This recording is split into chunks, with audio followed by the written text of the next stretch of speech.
मेरे प्यारे देशवासियों, मैं रामनाथ सिंह सिकरवार, जिला आगरा, तहसील खैरागढ़, गांव कठुमरी से हूं। पूर्व सैनिक हूं। आर्मी से आने के बाद हमने समाज के लिए, हक के लिए लड़ना शुरू किया, अगेंस्ट करप्शन और मैनी थिंग्स। यहां पर जैसे हमने लड़ना शुरू किया, हम पर तमाम तरह के मुकदमे लगा दिए गए और अक्सर हम जेल जाते रहते हैं। आज जेल का दर्द आपके सामने मैं बयां कर रहा हूं। जेल में जाते ही ऐसा लगता है कि हम पाकिस्तान की जेल में एंटर कर दिया।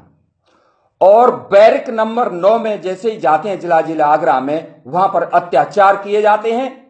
वहां पर पुलिस की मौजूदगी में और पुलिस मिल करके, कैदी और पुलिस मिल करके वहां पर पिटाई करती है, लोगों की अत्याचार करती है। किसी को बाल पकड़ के पीटना, किसी का कॉलर पकड़ के पीटना, किसी को झाड़ू से पीटना, इस तरह से प्रेशराइज किया जाता है। क्योंकि इस तरह से प्रेशर करने के बाद वो लोगों से उगाई की जाती है। 3,000, 4,000, 5,000, 10,000 और जैसे कीमत नहीं है उसकी लाखों तक पहुंच जाता है। उसमें अत्याचार करते हैं। फिर दूसरी जेलों, कैद बैरकों के लोग उसमें आते हैं। वो कहते हैं कि मेरी बैरक में चलो, वहां बड़ा आराम है, आपसे 5,000 रुपए लेंगे। मानी पैसा तो नहीं है कि मिलाई पे लेके आना, मुझे दे देना। तो इस तरह से लोग वहां भयभीत होकर के दूसरी बैरकों में जाते हैं। इस तरह से उगाई चलती है। इसी तरह जब मेरी बारी आई जेल के अंदर उगाई की, तो मैंने मना कर दिया कि चवन्नी नहीं दूंगा। अंडर ट्रायल जेल में आया हूं, कोई सजा याफ्ता कैदी नहीं हूं मैं यहां पर। जब यह बात मैंने कही तो उनको गवारा नहीं लगी। बोला यहां ऐसा ही चलता है। मैंने कही चवन्नी नहीं दूंगा। इतने पे मेरे उनके बीच में हॉट टॉक शुरू हो गई और वहां से 4 कैदी और पुलिस वाले आए। पुलिस वाले वहां बैठे हुए थे कि इनको पीटो। जैसे ही वो आए मेरे पास, मैंने कहा चलाइए झाड़ू, और तुम्हारी जिंदगी का ये झाड़ू होगा चलाना। अगर मेरी बॉडी को तुम्हारा झाड़ू टच कर गया तो खून खराबा होगा। ऐसे देश में हम भी जीना नहीं चाहते। लेकिन हमको झाड़ुओं से पिटाई नहीं की। मेरे पास ऐसे लेकर के खड़े हुए, लेकिन मेरी बॉडी पे उन्होंने झाड़ू चलाया नहीं। ये अत्याचार वहां कई दिन चलता रहा, हम देखते रहे। एक दूसरे तीसरे दिन एक किरावली के नरेश पंडित जी थे, उनको बुरी तरह झाड़ू से पीटा गया क्योंकि उन्होंने उगाई नहीं दी। इस तरह से हुआ। उन्होंने कहा रामनाथ जी बहुत अत्याचार हो रहा, कुछ करिए। मेरे पिंजड़े में या दहाड़ोगे, ये लोग तुम्हारा साथ नहीं देंगे। मैंने पहले भी मैं जेल में कई बार देख चुका हूं। बोला चलिए हम, मैं भी चलूंगा, अधीक्षक साहब के पास चलिएगा। मैंने अधीक्षक साहब के पास गया। कर्नल संजय थे मेरे वकील, उनको बुलाया। जैसे ही हम जेल में गए, दोनों बात हुई अधीक्षक साहब से।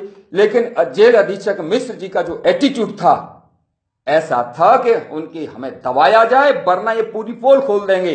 लेकिन हमने कहा ये वाकया हुआ है, लेकिन इन्होंने उधर कोई एक्शन ले लिया उनके खिलाफ। कुछ लोग उस बैरक से दूसरी बैरकों में ट्रांसफर कर दिया। कोई एक्शन, हमारे प्रति पूरी जेल के अधिकारियों का नजरिया बदल गया कि इसमें काट के डाल दिया जाए। इस तरह से सोच रही थी।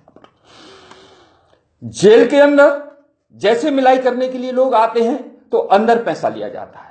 फट्टे पे सोने का उसका पैसा लिया जाता है। मिलाई करने वालों का एक दिन 100 रुपए, फिर 10 रुपए, फिर 20 रुपए।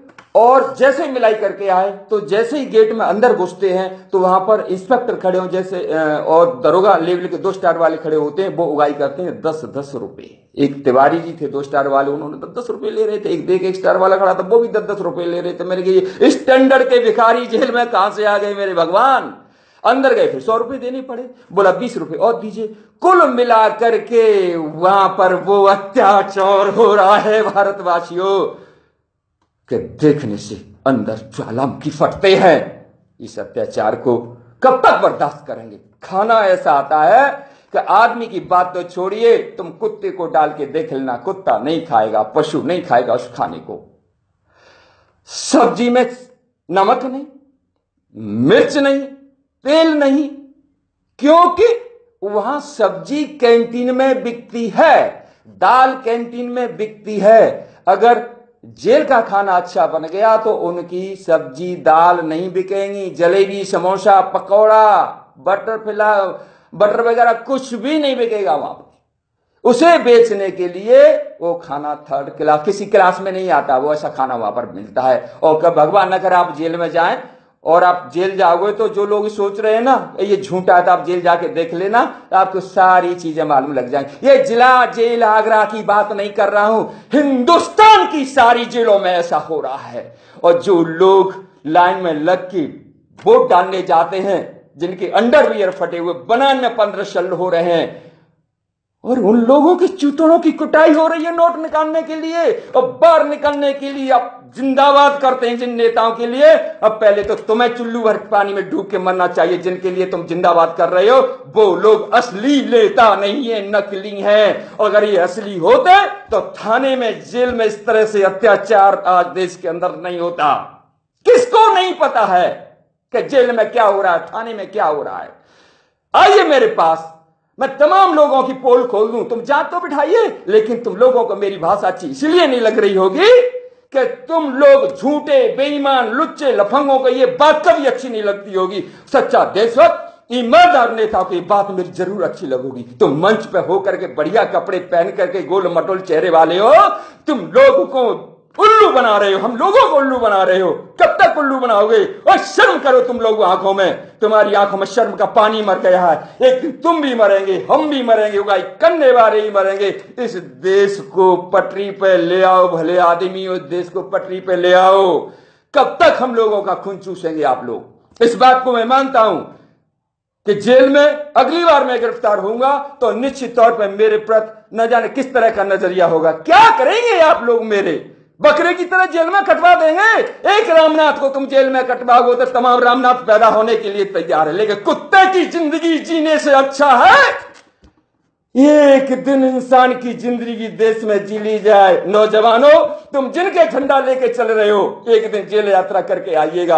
और जो लोग जेल में अब तक जिंदगी बिता के आए हैं, उनको पूछिए जेल में क्या हो रहा है। और कुछ नेता भी जेल में खूब गए, बाहर आए, पर जेल के खिलाफ बोलने के इनकी अम्मा बीमार हो जाती है। शर्म करो।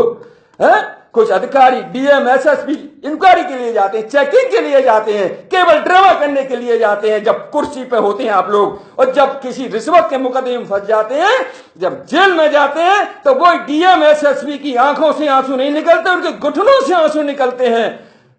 तो तुम लोगों को भगवान इस कुर्सी पे बिठाया हुआ है, तो इस कुर्सी का सही इस्तेमाल करिए और इस व्यवस्था को सुधारिए, वरना एक दिन तुम भी जेल में जाके रोगे और फिर तुम्हारे आंसुओं को पहुंचने वाला कहीं नहीं होगा। तुम्हें वह पैसा देना पड़ेगा, उगाई देनी पड़ेगी और कुत्ते से बदतर जिंदगी गुजारनी पड़ेगी। इस जंग में साथ दो। तुम्हें डर लगता है मौत से, मरने से? अरे जिंदगी मौत की मुलाकात नहीं होती। जब मौत आएगी तो जिंदगी नहीं होगी और जिंदगी होगी तो मौत नहीं होगी। दोस्तों, कुछ अधिकारियों ने तो वैश्या का रूप धारण कर लिया है। वैश्या से तुलना करते हो मुझे भी शर्मिंदगी आ रही है। कुर्सी पे बैठ के पेट नहीं भरा तुम्हारा पैसे से। दोस्तों, ये दिल की आग है, न जाने कितनी बढ़ जाएगी। इस जंग में साथ दीजिए। और मैं पूर्व सैनिक हूं, आर्मी से आया था, जो एग्जाम्पलरी कैरेक्टर लेके आया था। यहां आने के बाद सरकारी गुंडों ने गैंगस्टर, गुंडा एक्ट, जिला बदर, जितनी अपनी ऐसी तैसी करा सकते थे वो मेरा पूरा कर दिया है। और तुमने अपनी अम्मा की सौगंध ने मेरे ऊपर जितने मुकदमे लगाने लगाई है, लेकिन जब तक जिंदा रहूंगा तुम लोगों को नंगा करता रहूंगा। ये संकल्प लेता हूं। जय हिंद, जय भारत।